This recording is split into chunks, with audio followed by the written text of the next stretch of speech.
नमस्कार stock ideas YouTube च्यानलमा यहाँहरूलाई हार्दिक स्वागत छ।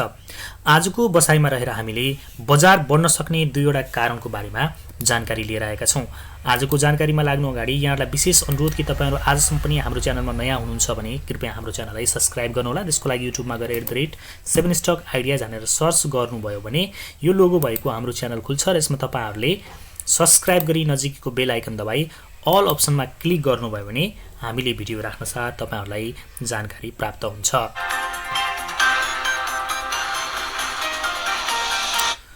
अब लागौं आजको जानकारी तर्फ। आजको भनाई कमजोरले कहिल्यै क्षमा दिदैन। कमजोरले कहिल्यै क्षमा दिन सक्दैन। क्षमा दिनु ठूलो मान्छेको गुण हो। महात्मा गान्धी। बजार बढ्न सक्ने पहिलो कारण म्युचुअल फन्डले आइपिओ शेयर बाँडफाँड भएको 6 महिनासम्म बिक्री गर्न नपाउने भएका छन्। शेयर बजार घट्नको एक कारण हो सामूहिक लगानी कोषहरूले दिने बिक्री चाप। सामूहिक लगानी कोष नियमावली 2067 अनुसार म्युचुअल फन्डलाई सार्वजनिक निष्कासन गर्ने धितोपत्रको 5% छुटाउनु पर्ने व्यवस्था रहँदै आएको छ। यसैको फाइदा उठाउँदै आइपिओ लिस्टेड भएको दिनदेखि नै उनीहरूले बिक्री गर्ने गरेको पाइएको छ।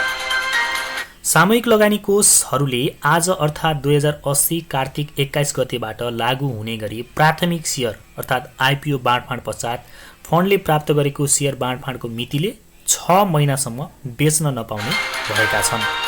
नेपाल धितोपत्र बोर्ड नियामन विभागले 2080 कार्तिक 20 गते एक पत्र जारी गर्दै सीडीएस एन्ड क्लियरिङ र सम्पूर्ण योजना व्यवस्थापकहरूलाई सो निर्देशन चाहिँ दिएको छ। म्युचुअल फन्डहरूलाई आइपिओ शेयर बिक्री गर्न हदम्याद तोकिए पनि योजनाको समयावधि यकिन वा योजना खारेज हुन 6 महिनाभन्दा थोरै समय रहेका म्युचुअल फन्डहरूको हकमा भने बिक्री वा हस्तान्तरण गर्न बाधा नपुग्ने निर्देशनमा उल्लेख छ।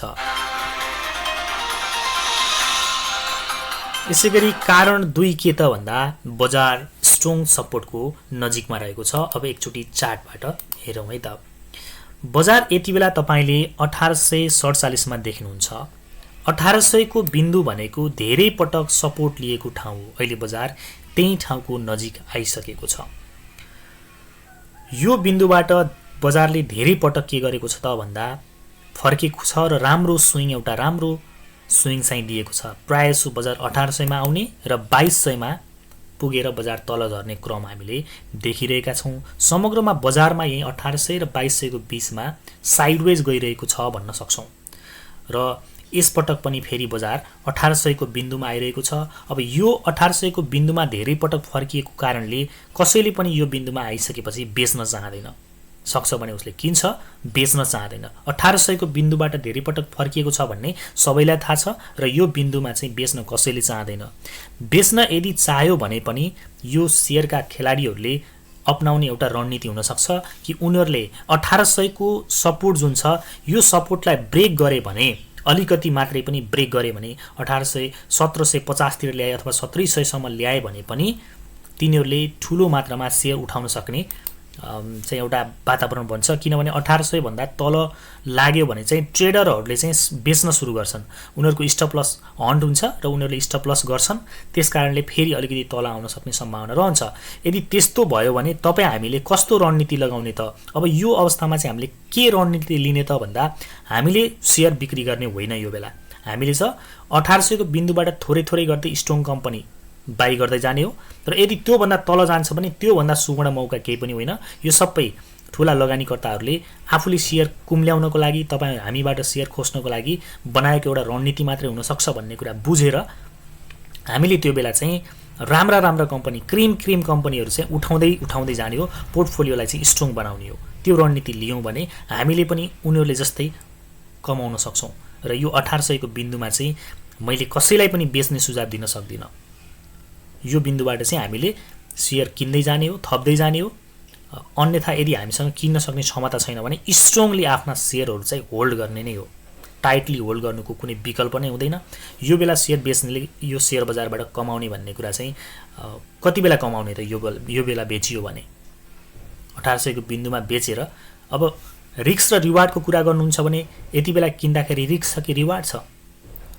अभियसली यति बेला किन्नेहरूलाई रिस्कभन्दा रिवार्ड धेरै नै छ। यस कारणले चाहिँ यो पोइन्टमा आइसकेपछि सेयर बेच्ने होइन, हामीले सक्छौँ भने किन्ने, अन्यथा हामीसँग भएको सेयर चाहिँ टाइटली होल्ड गर्नु नै अहिलेको विकल्प हुन सक्छ। हस् त, आजको बसाइको जानकारी यति नै रह्यो। तपाईलाई आजको जानकारी कस्तो लाग्यो कृपया जस्तो लाग्यो त्यस्तै सुझाव दिन नबिर्सिनु होला र तपाईहरुले च्यानललाई आजसम्म पनि सब्स्क्राइब गर्नुभएको छैन भने हाम्रो च्यानललाई सब्स्क्राइब गरी नजिकैको बेल आइकन दबाई अल अप्सन क्लिक गर्नु होला। यसो गर्नुभयो भने हामीले भिडियो राख्न साथ तपाईलाई नोटिफिकेसन प्राप्त हुन्छ र तपाईले शेयर बजार सम्बन्धी विविध जानकारी साथै लेटेस्ट अपडेट प्राप्त हुन सक्छ। र आज हामीले मार्केट बढ्ने दुईवटा कारणमध्ये एउटा म्युचुअल फन्डहरूलाई चाहिँ जुन म्युचुअल फन्डले दिने गरेको सप्लाई थियो त्यो रोकिने भएसँगै अब एउटा चाहिँ बजारको लागि एउटा सकारात्मक चाहिँ सन्देश आएको छ, अथवा भनौँ न म्युचुअल फन्डहरूले चाहिँ आफूले आइपिओ लिस्टेड भएको दिनबाटै नै बेच्ने कारणले गर्दाखेरि नै सप्लाई बढी भइरहेको थियो। उनीहरूले बजारलाई घटाउनको लागि एउटा महत्त्वपूर्ण भूमिका खेलिरहेका थिए।